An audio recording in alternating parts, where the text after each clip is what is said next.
એ ભગવાન, કેટલું funny jokes છે આ.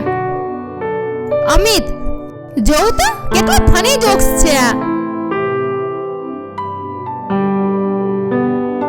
લે, મેં આટલો તમને ફની જોક્સ બતાવ્યો તો પણ તમને હસવું ના આવ્યું.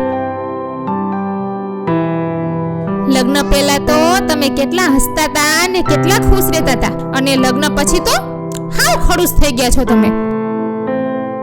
અહીં આવ.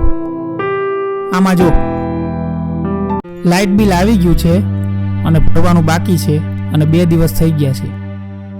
મકાનનો હપ્તો આવવાનો છે અને 3 દિવસ જ બાકી છે ખાલી.